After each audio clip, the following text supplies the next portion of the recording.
Inislice ko lang yung chip. Pero kung wala, ang gagamit ito. Set aside lang natin to. Para mabilis ang ating. Bili na kagayo guys. Mabibili yan sa aking. So ngayon, set aside lang natin. Crumbs ito. Medium na carrots. Buong sibuyas. Isang red bell pepper. Orezin. Hotdog. Parang na milk. Optional paminta. Isang kutsams. To all combine. Ito sa seasonings. Ang paprika. Ayan.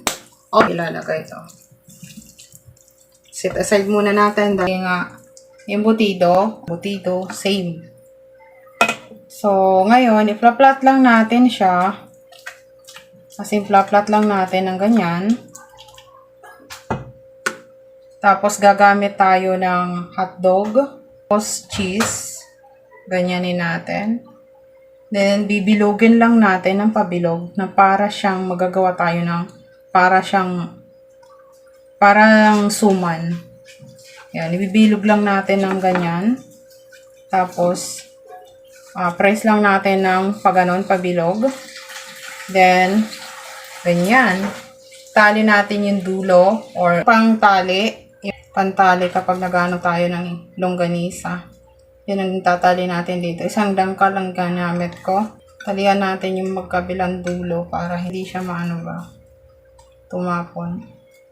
Huwag natin yung aalsa or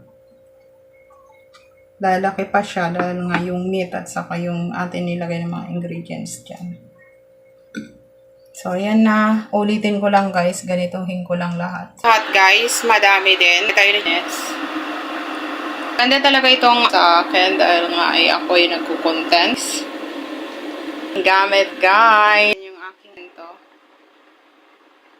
Ginagamit. So, set aside lang na. Chef. Ito na ang cooking oil. Ito na yung almusal. Ready. Sarap. Nalalasahan ko yung pickles. Tapos yung mga nasa loob niya. Sarap.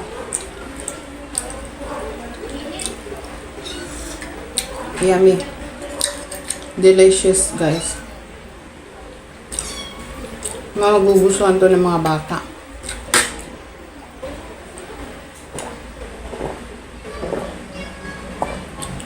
Buko juice.